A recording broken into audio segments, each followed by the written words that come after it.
Сәлеметсіздер ме? Өмір толқындары арнасының құрметті тыңдармандары, арнама қош келдіңіздер. Өмірде болған шынайы оқиғаларды тыңдағыңыз келсе, арнама тіркеліп, қолдау көрсете отырыңыздар.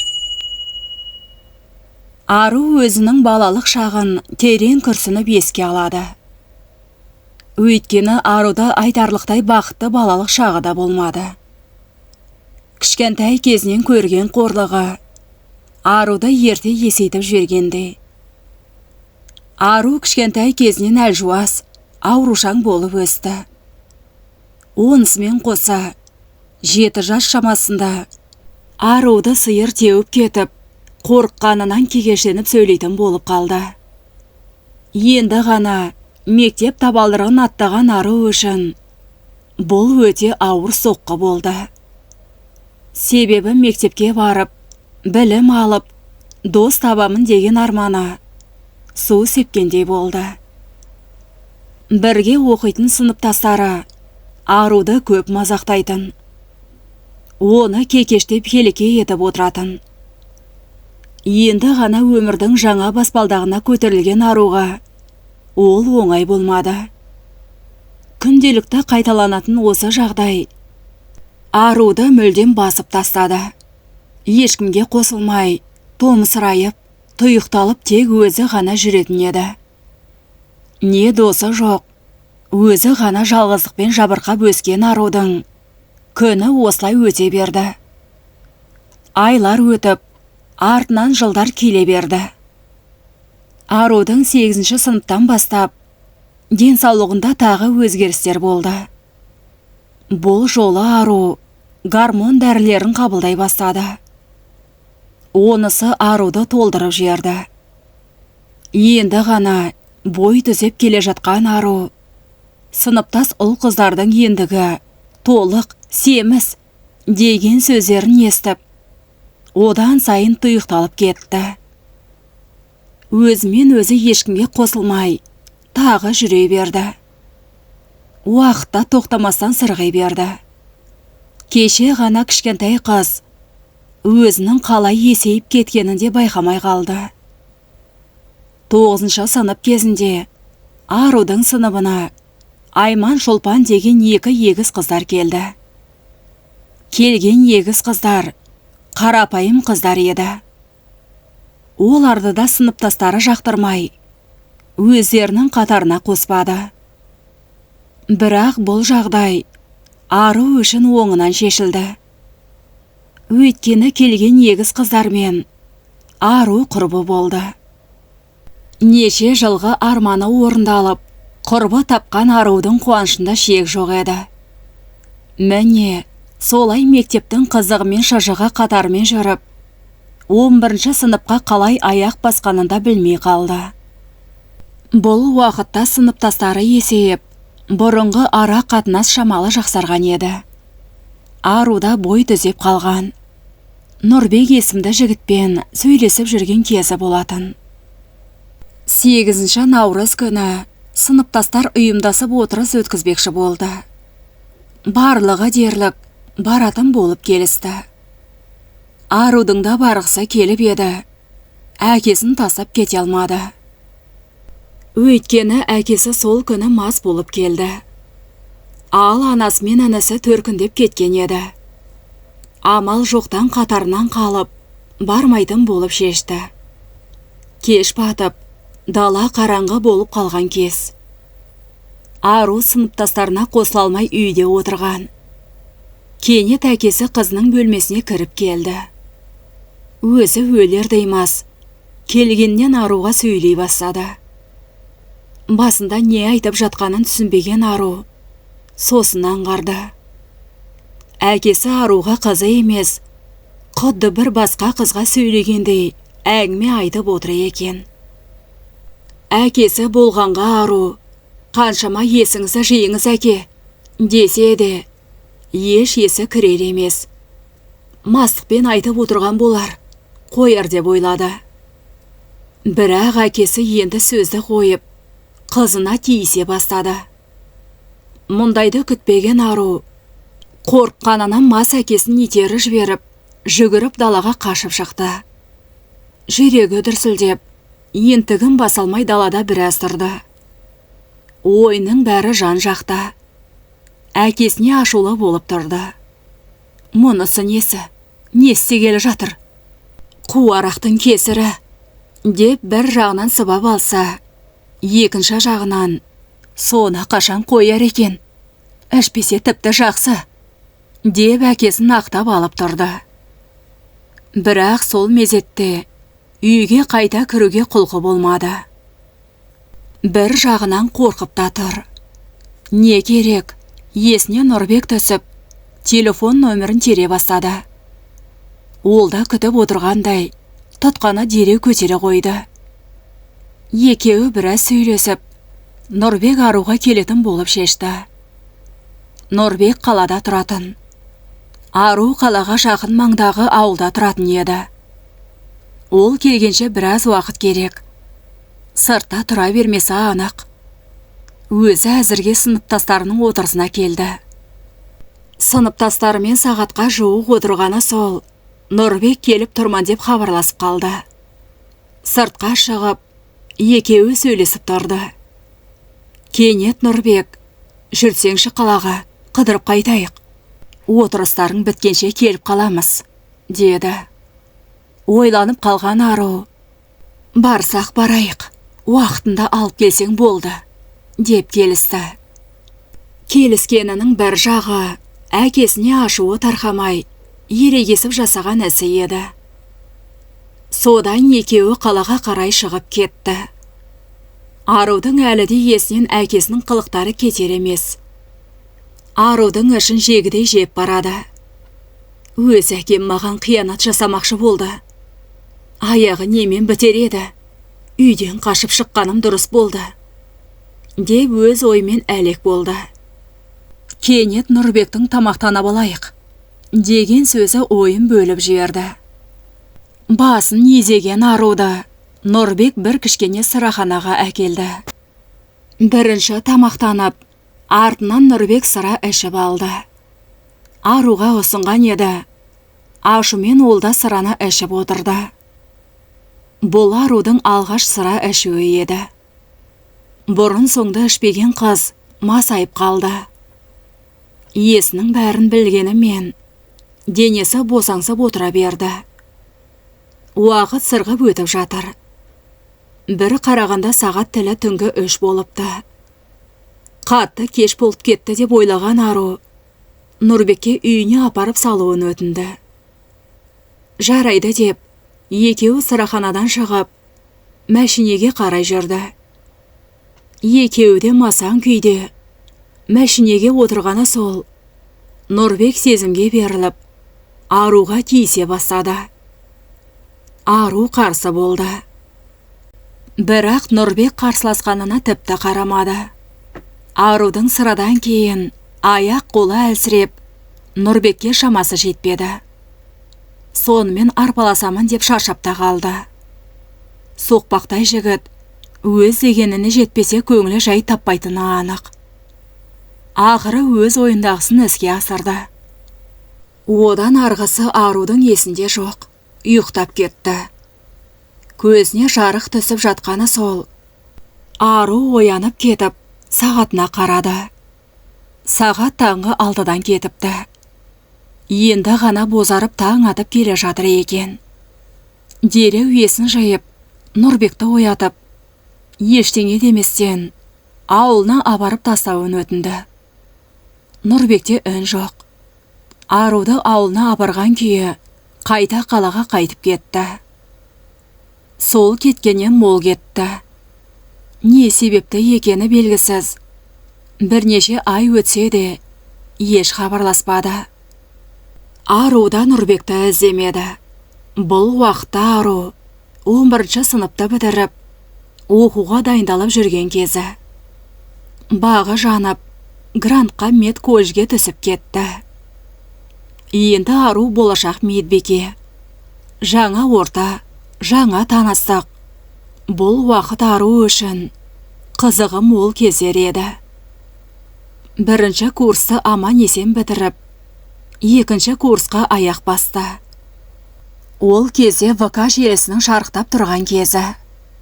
Аруда сол ВК желісімен Жалғас деген жігітпен танысты. Жалғас Арудың қаласынан екен. Бір қаладан болғанға ма жақын тартып кетті.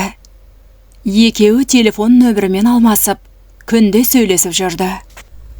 2019 жылы алғаш рет екеуі қалада кездесті. Күнде сөйлесіп жүргенге Ару Жалғасты көргенде ескі танысын көргендей болды.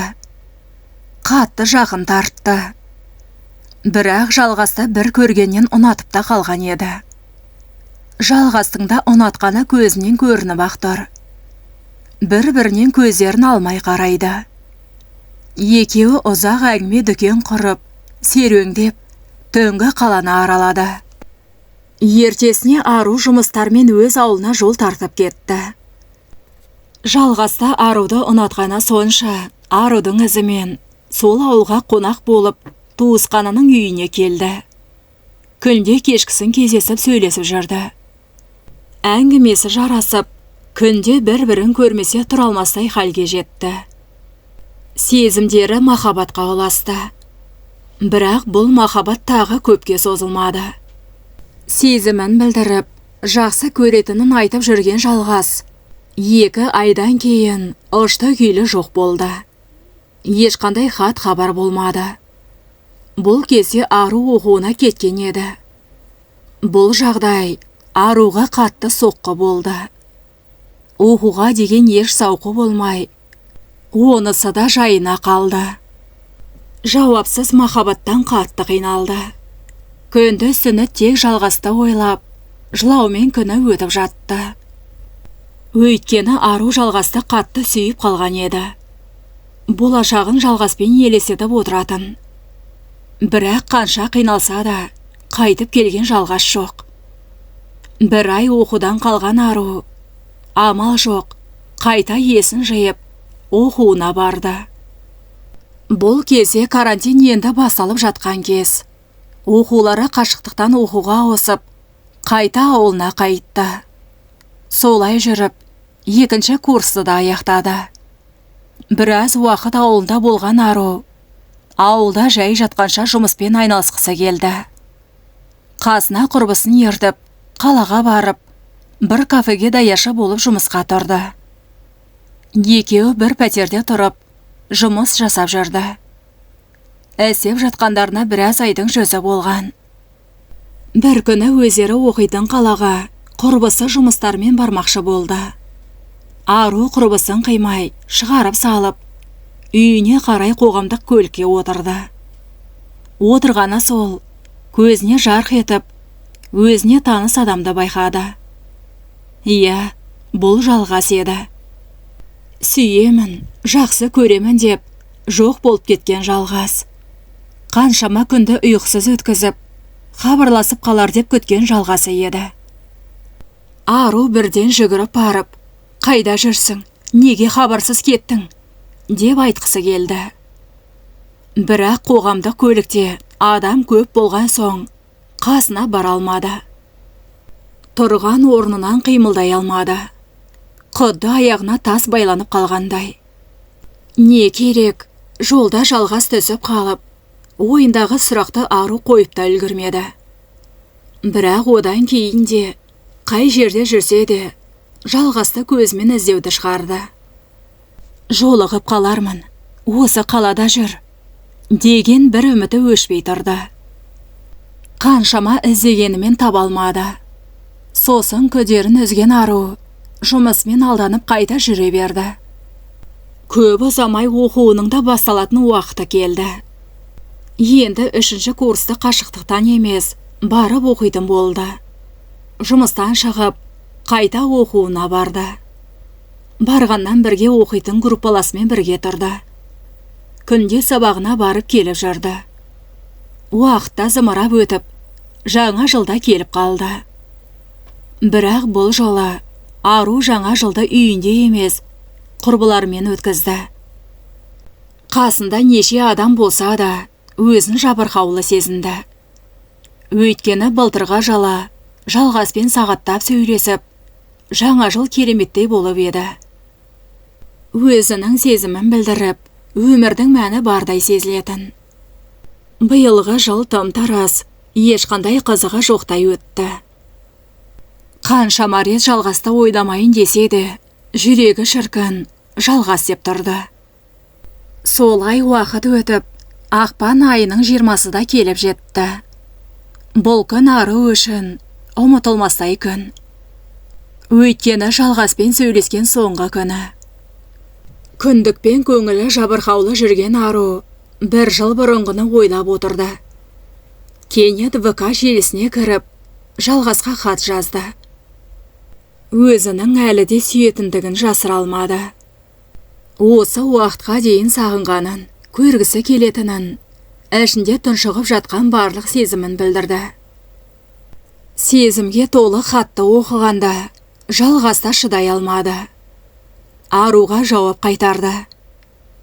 Кешкісін сым тетік арқылы сөйлесетін болып шешті. Кешкісін жалғас хабарласып, екеуі ұзақ сөйлесті. Ару көкейінде тұрған сұрақты қойып, ақыры жауабын алды. Осы уақытқа дейін неге жоқ болып кеткенін барлығын сұрады. Хабарсыз кеткені жалғастың анасы қарсы болған екен. Неге, не себепті екені белгісіз. Оны жалғастың өзі де білмейді. Тек арумен қарым қатынасты үздегенге ұқсайды.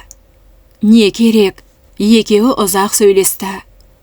Ішіндегі жатқан ешбір сыры қалмады. Барлығын ашық сөйлесіп, бір-бірін түсінгендей болды. Ақыры жалғас кешірім сұрап, хабарласатын болып, тұтқаны қойды. Сол күні ару қуанып, өзара түсіністік, енді барлығы бұрынғыдай болады, деп өзін сендірді. Алайда, бұл жолы да жалғас тағы хабарласпады. Хабарын қоңырауын күткен ару, күте-күте, хабарласпасын біліп, үмітін бір жола үзді. Енді хабарласпайтынына көзі жетті. Өмірін қайта жалғассыз жалғастыра берді. Көп ұзамай, диплом алатын уақыты келіп, бір жапырақ қағазды қолына ұстаған күні ару ауылына қайтты.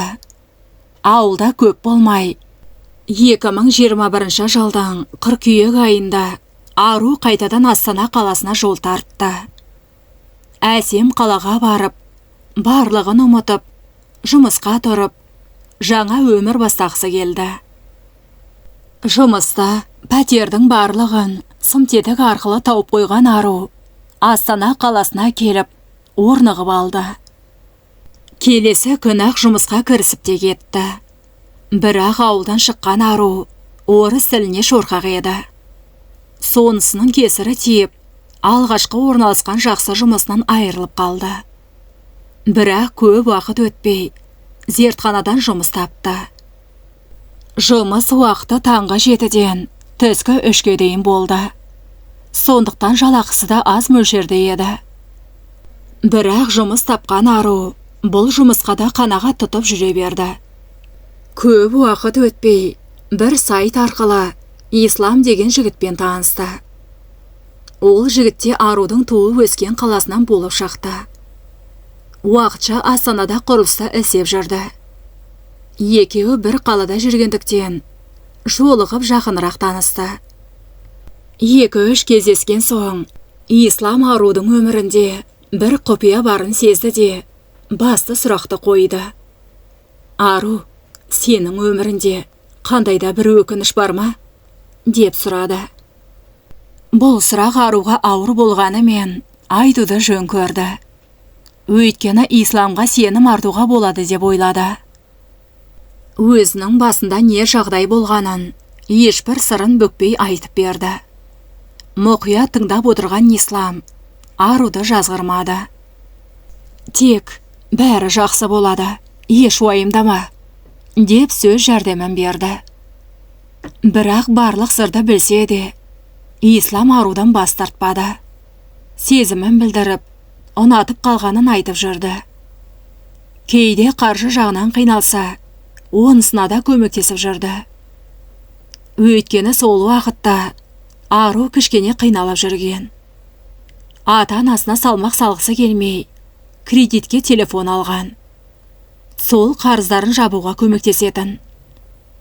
Бір күні Ислам Арудың қиналып жүргенін көріп, бірге тұруға ұсыныс жасады. Екеуміз екі жақта пәтерге көп қаржы жұмсап жатырмыз. Екеуміз түбінде үйленеміз ғой. Сондықтан бірге тұрып, қаржы үнемдейік. Саған қолымның ұшын тигізбеймін, деп уәде берді. Ару Исламның бұл ұсынысын ой елегінен өткізіп, сосын хабарын айтатын жеткізді. Бірақ хабар айтуға еш асықпады. 2 апта шамасында Ару жалақысын алды. Алатыны аз ғана жалақы. Онысы не телефонның қарызына, не үйдің пәтер ақысына жетпеді. Ақшаны қалай жеткізерін білмей, Исламға хабарласты. Ұсынысын қабыл алып, тек қол ұшын тигізбеуге уәдесін алды. Солай Ислам мен Ару отбасылық жатақханаға орналасты. Екеуміз жас отбасымыз, әзірге баламыз жоқ деп, алдап кіріп алды. Басында барлығы жақсы болды. Ислам берген уәдесінде тұрып жүрді. Бірақ соңынан Аруды өз дегеніне көндірді. Қалай өздерінің жақындасып қойғанын білмеді. Екінші күні тағы қайталанды. Бірақ сол жағдайдан кейін Ару Исламға ренжіп, мені тек сол үшін ғана пайдаланып жүр екенсің, уәдеңде тұрмадың, деп қатты ашуланды. Ислам кешірім сұрап, енді қайталамаймын, берген уәдемде тұрамын, деп сөз берді. Солай екеуі өзара түсінісіп, бір ай жақсы тұрды. Бірақ бір күні Ислам кішкене ішіп келіп, қайта уәдесін бұзып алды. Бұл уақытта Ару қатты ренжіп, Исламмен сөйлеспекші болды. Бірақ арты ұрысқа айналып, екеуі екі жаққа кетті. Ислам өзінің жолдастарымен бірге бөлек кетемін деп шықты. Солай өзінің барлық киім-кешектерін жинап, шықты да кетті. Ару өзі жалғыз қалды. 2 апта өткен соң, Арудың жүрегі айни бастады.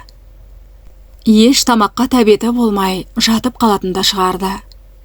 Әлсіздік бойын билеп алған.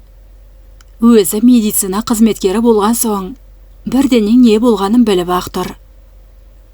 Бірақ күдігі сейілсін деп, жұмысынан аз мөлшерде жалақы алып, жекеменшік емханаға келді. Тексеріліп көріп еді. Өзінің күдігі расталып, жүкті екеніне көзі жетті. Көп ойланбастан, баланы алдырып тастауға шешім қабылдады. Бір жағынан әке шешесін ойлады. Аттарына кір келтірдім, беттеріне қалай қараймын, дейді. Сол оймен ғана жүрген Ару, 1 апта өтер өтпес, сол емханаға қайта барып, баланы алдырып тастады. Артынан кішкене ем қабылдап, ауылына қайтып кетті. Арудың қайтып кеткенін білген Ислам көбі ұзамай хабарласып, барлығын басынан бастағысы келетінін, әлі де ұнататынын жеткізді. Алайда Ару өткен кезде қайта оралғысы келмеді. Исламға аяғы ауыр болғанын, баланы алдырып тастағанын, қиналғанын, бәрін түгелімен айтып берді. Енді екеумізді байланыстыратын ештеңе жоқ. Сондықтан өткенді ұмытып, жаңа өмір бастаймын, деп Исламнан бас тартты. Қазір Ару өткенін еске алып, күрсініп алды. Бір ғана қателік жасаған болса, өмірінің біраз бөлігін құртқанына ренжулі. Исламды кездестіргеніне емес, қателік жасап, еш жазықсыз баланы алдырғанына өкінеді. Арудың жасы қазір 21 жаста. Ата-анасының қолында тұрып жатыр. Өз ауылына медбике болып жұмысқа тұрып алды. Алдағы өмірін ойласа, қорқыныш билейді. Не боларын, немен аяқталарын өзі де білмейді. Бір білері, өткен өмірі өзіне үлкен сабақ болғаны. Деп автор әңгімесін аяқтайды. Құрметті тыңдарман, әңгіме соңында пікір қалдыруды ұмытпаңыздар.